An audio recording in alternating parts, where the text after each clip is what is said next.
Abstraction can make your code worse. Do you want to write better code? One of the most important things you can do is to understand the concepts of abstraction and coupling. Abstraction is the process of hiding the details of something to focus on its essential features. When you use abstraction, you are making your code more readable and maintainable. You're also making it easier to change your code in the future. So how do you know when to use abstraction and when to avoid it? Effectively managing game elements is a crucial aspect of game development that involves tracking the position and rendering images for various in-game entities such as the main character, enemy characters, and obstacles. This meticulous coordination creates an immersive and dynamic gaming experience.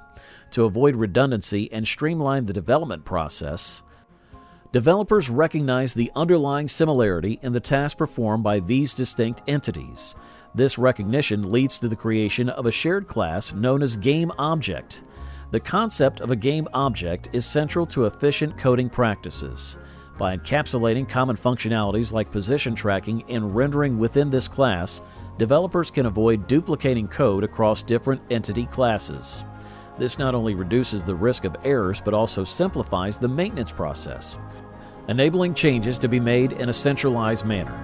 This abstraction of common functionality into a game object class paves the way for a modular and scalable game design. Implementing a general code structure capable of handling different objects enhances code reusability and maintainability. Instead of writing redundant position tracking and rendering code for each entity, developers can now utilize the methods provided by the game object class. This not only streamlines development efforts but also promotes consistency in the game's visual and functional aspects. Effective management of game elements involves recognizing similarities among entities, encapsulating common functionality into a game object class, and implementing a versatile code structure.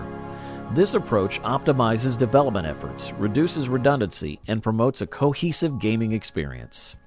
By adopting these practices, game developers create a foundation for scalable and engaging games that captivate players with fluid movement and captivating visuals.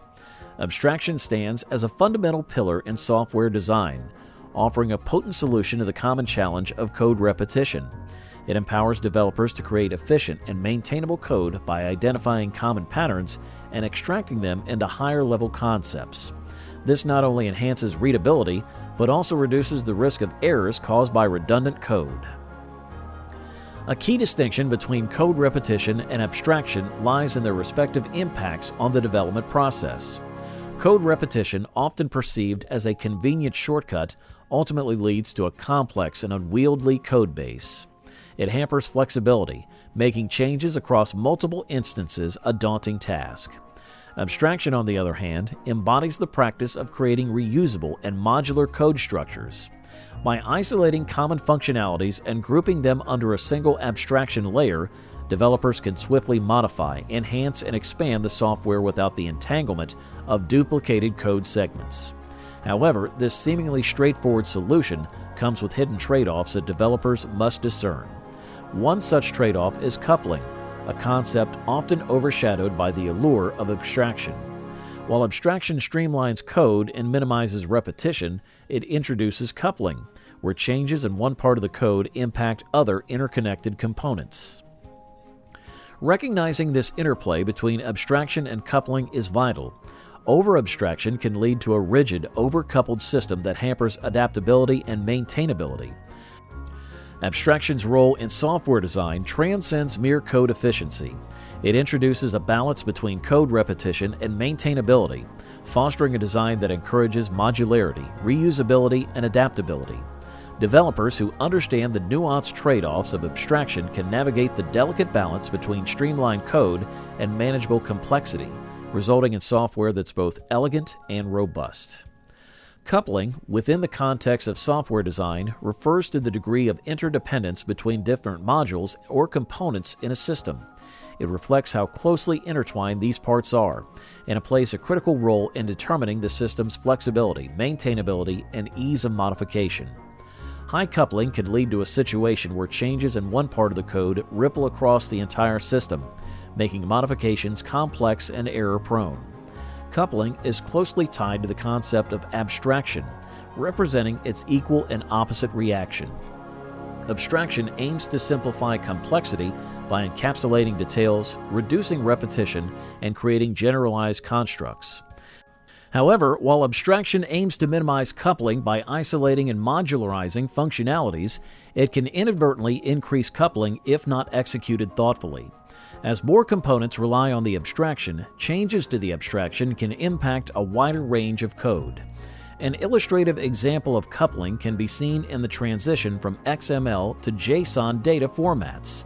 In an application that originally saved data in an XML format, adopting JSON requires changes in both the data-saving mechanism and the data-consuming parts of the code.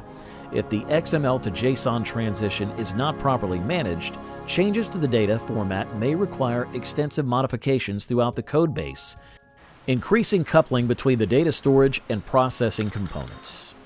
Understanding coupling and its relationship with abstraction is crucial for designing adaptable and maintainable software systems. Striking a balance between abstraction and coupling involves carefully choosing the level of abstraction and the points of interaction within the system.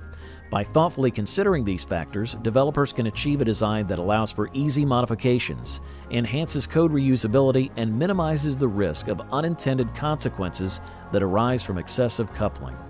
Decoupling file handling is a strategic approach in software design that offers a solution to managing transitions between different data formats, such as moving from XML to JSON. This practice acknowledges the need for change while preserving the integrity and maintainability of the codebase. When the decision arises to transition from one data format to another, such as shifting from XML to JSON, it's important to recognize the necessity for change due to evolving requirements or industry standards. However, altering the codebase directly can lead to confusion and code clutter, as the existing XML-related code intertwines with the new JSON requirements. To address this, a prudent approach is the separate creation of a JSON writer class. By isolating the JSON-specific logic into its dedicated class, developers can maintain clean code separation and prevent XML and JSON support from becoming entangled. This approach not only simplifies the transition, but also enhances code readability and maintainability. Changes related to JSON can now be confined to the JSON writer class, minimizing the risk of unintended impacts on XML-related functionality. An important aspect of this decoupling strategy is the avoidance of coupling between XML and JSON handling. By refraining from creating a single common class for file handling, developers prevent the two data formats from becoming overly interconnected. Instead, the JSON writer class can stand alone, minimizing the impact of changes on other parts of the code. When evaluating abstraction, striking a balance between code repetition and coupling is essential. Over-abstracting can introduce unnecessary complexity and increase coupling, negating the benefits of code simplification. Developers must weigh the potential advantages of abstraction against the risk of overcomplicating the codebase. Make sure to like, share, and subscribe to this channel. Meanwhile, we thank you so much for watching and invite you to come back again.